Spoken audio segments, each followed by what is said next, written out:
Meu nome é Oswaldo dos Anjos e hoje eu estou começando um programa, não é um programa, né? É uma rede de bate-papo de forma menos coloquial possível e a gente vai estar falando de política.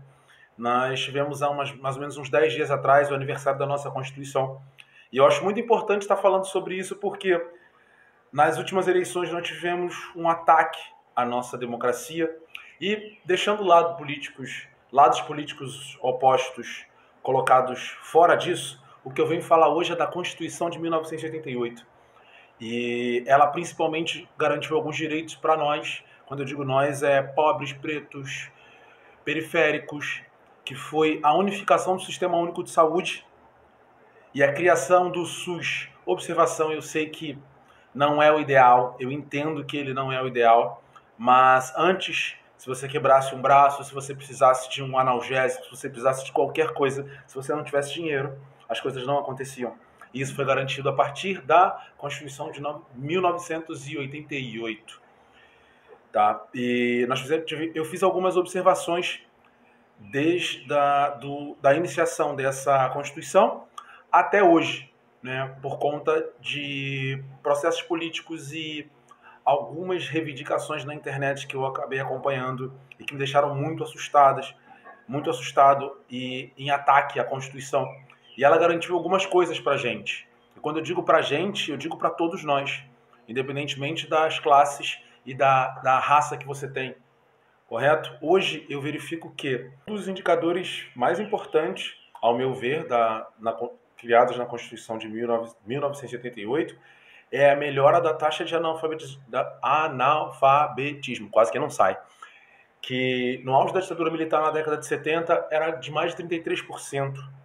Em 2017 nós conseguimos uma taxa de 7% e hoje, incrivelmente, somente 5,6% da população brasileira é analfabeta.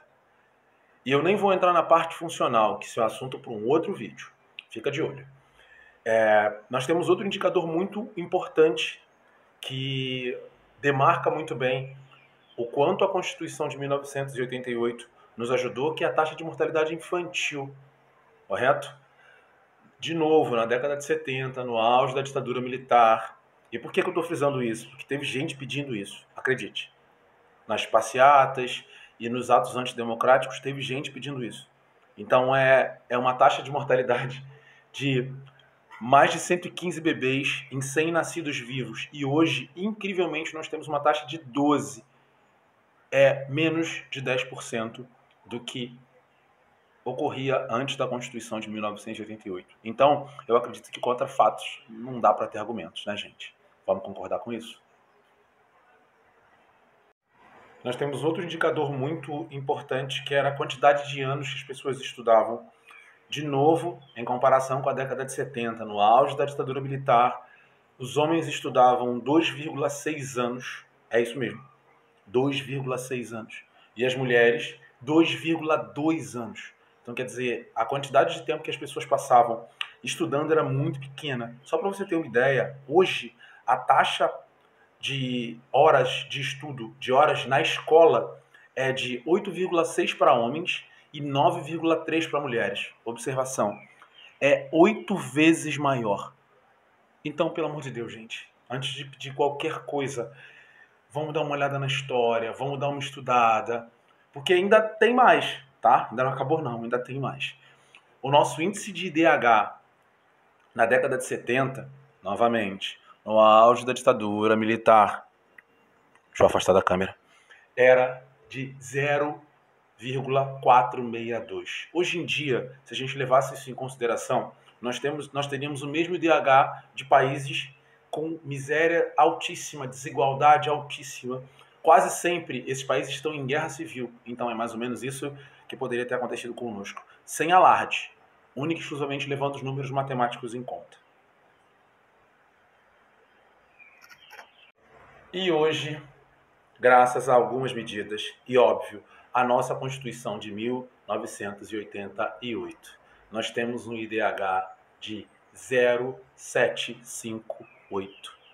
É um IDH, gente, que nos coloca na posição 87 no mundo, próximos à China, que é um país absolutamente em crescimento, e próximos a países de primeiro mundo. Eu concordo que hoje nós temos muito a evoluir. Eu consigo entender isso. Nós temos que evoluir, basicamente, ao meu ver, em 3 seções principais, que é o saneamento básico. Hoje, 50% da população brasileira joga o seu esgoto diretamente nos rios, sem passar por nenhuma estação de tratamento. 2, água potável para todo mundo. É algo que eu também acredito que ajudaria muito a evoluir o nosso IDH. E, infelizmente, hoje, mais de 30% das pessoas no Brasil não têm acesso à água potável. E o principal, e que acomete, infelizmente, boa parte da população brasileira, é um baixo PIB bruto per capita por pessoa.